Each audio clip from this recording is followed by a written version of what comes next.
Everybody's heard of the fastest hero alive, the Flash. However, unless you're a hardcore DC Comics fan, you probably don't know about all of his powers. Sure, he's got super speed, but the Flash could also chuck lightning bolts at people, and is basically immortal. The Flash has loads of other bizarre powers as well. And that's why in this video, the Binger is going to cover all of his hidden powers. We might go through these at a breakneck pace, but we promise not to trip and stumble. Pop open your rings and slip into your speed suit because we are about to cover the Flash's unknown abilities.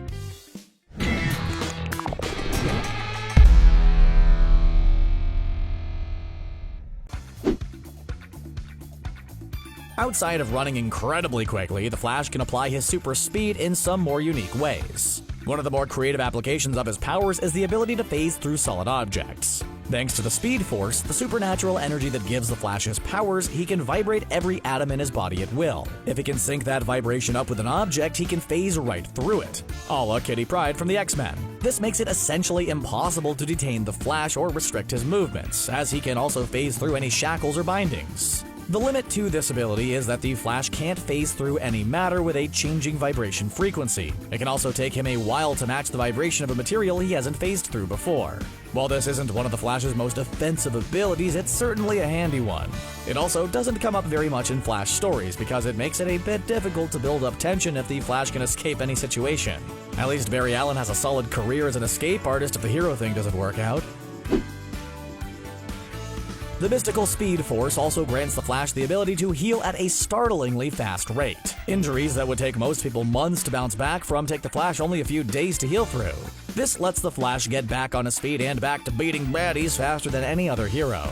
However, this healing factor does come with quite a few drawbacks. The same mechanics that let him heal super quickly also accelerate his metabolism. This means the Flash has to eat a lot in a single day to meet his basic caloric needs, and can't get drunk. Similarly, while his body can shake off the effects of poisons and toxins quickly, the effects hit him harder in a shorter amount of time. This power might be more of a hindrance in the Flash's daily life, but it makes a big difference in his hero work. Of course, the life of a hero means making plenty of sacrifices too. And all things considered, eating a few dozen cheeseburgers every single day is a small price to pay for superpowers. Also, come on, who doesn't wish they could pig out and not have to worry about any weight gain? The Flash can run so fast that he can outrun time itself. Okay, as ridiculous as that sounds, it's true, and the Flash's speed allows him to travel through time. Basically, the Speed Force lets the Flash run through time and interact with past and future versions of the world. He can control where he appears in a timeline with a great deal of accuracy and can return to his own time whenever he wants. However, his actions at other points in time will affect his own timeline and can greatly alter the world he knows. This can lead to all sorts of hijinks, and even the act of traveling through time can create unexpected repercussions, like creating another world war or making gorillas the dominant species on the planet. You know, classic butterfly effect stuff, but with less Ashton Kutcher. The risk tied to this power stops the Flash from using it often, but other villains can force it out of him. After all, if a villain starts messing with the timeline, the Flash is one of the few heroes who can put a stop to their actions. If people ever start to wise up to the true identity of the guy running around in the red jumpsuit, the Flash has a couple of ways to throw them off. Barry Allen's best identity disguising trick is his ability to modulate the sound of his voice. Using his ability to vibrate his atoms, the Flash can selectively vibrate his vocal cords to alter his speaking voice. This power might not come up often, but it is a nice character trait that helps fill out the world of Flash stories. After all, it's a joke at this point how people don't recognize superheroes based on their general appearance or voice. For instance, Spider-Man talks to a ton of people who know Peter Parker, and they only rarely connect the two. The Flash explains that oversight away with his voice modulation power. This makes the Flash's world feel a lot more deliberate, and the smaller details of superhero life more explored. The Flash is still by no means a grounded character, but this little bit just makes everything feel a bit more thought out. Now, if only we saw him use this power to do impressions, that could be pretty fun. Much like any Dragon Ball characters as or stronger than Yamcha, the Flash can move so quickly that he can create after images of himself. These projects are incredibly useful in a fight, can be used to confuse or distract a villain. After all, it's pretty hard to punch a guy where there are a bunch of transparent copies of him all talking trash. Granted, this ability isn't the most powerful and useful in a lot of fights, but it's still an interesting one. It's great for sussing out stooges from villains that pose an actual threat, and the Flash looks really cool while doing it. even though after-image attacks are pretty played out for anyone who's watched any classic anime.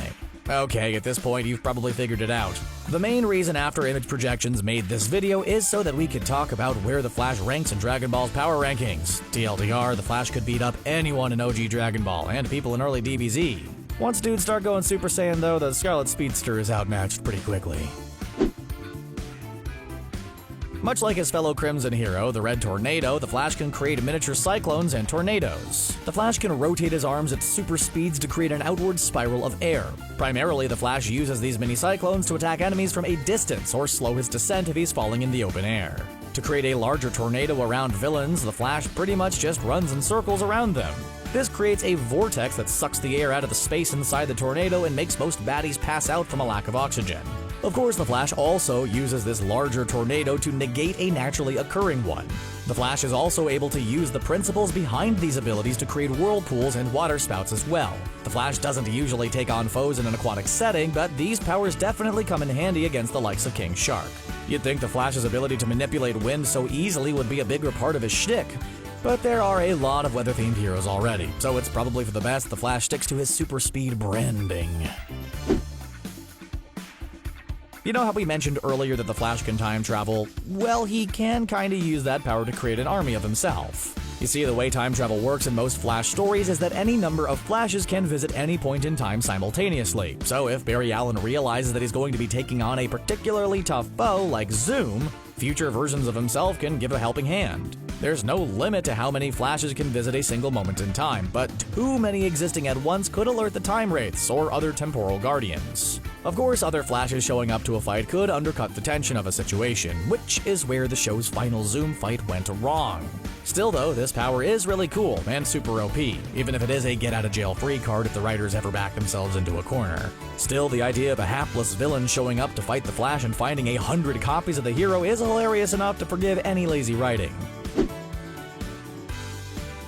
One power that the Flash definitely has, but does not use too often, are his buzzsaw arms. By vibrating his hands at super speeds, he functionally turns them into chainsaws and can use the friction they create to cut through most substances. While he can already phase through most buildings, this lesser-known power basically means he can rescue others from nearly any confinement as well. While this power certainly has a lot of offensive potential, we don't see the Flash use it in fights that much. That's because it wouldn't be very heroic of the Flash to just chop a criminal's limbs off before they even know what's going on. Nah, that's more Batman's territory. Actually, make that Zack Snyder's Batman. Adam West would have nothing to do with maiming villains. We have seen other villains like Zoom and the Reverse Flash use this power though, so we know that the Flash can do it too. Maybe one day we'll see a super edgy version of the Flash use his buzzsaw arms on some unsuspecting crook. Until then, it's good knowing that he has this power under his belt if he ever really needs it. So, you know how sometimes the idea of passing away is personified as an actual person or figure in some cultures? Well, some versions have their own take on the Grim Reaper. However, the Grim Reaper is too slow to catch most speedsters and drag them to their demise. That's why there's a super fast version of death named Black Flash that exclusively apprehends speedsters when they perish. However, a speedster can just race Black Flash to the end of time, a place where death does not exist to defeat it. That's right, the Flash can literally outrun death, which functionally makes him immortal.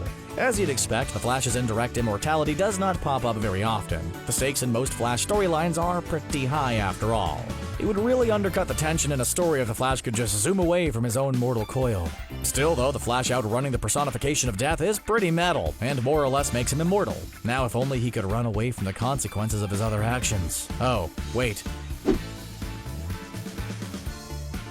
Through his abilities to jump between universes and time, the Flash can pretty much reset the events of an entire universe. The catch to this secret power, and it's a pretty major one, is that he doesn't really know how the universe will change when he messes with space and time. That's why he doesn't do it very often. Well, that and because the writers behind a Flash story only have him do it when the DC franchise needs a major reboot.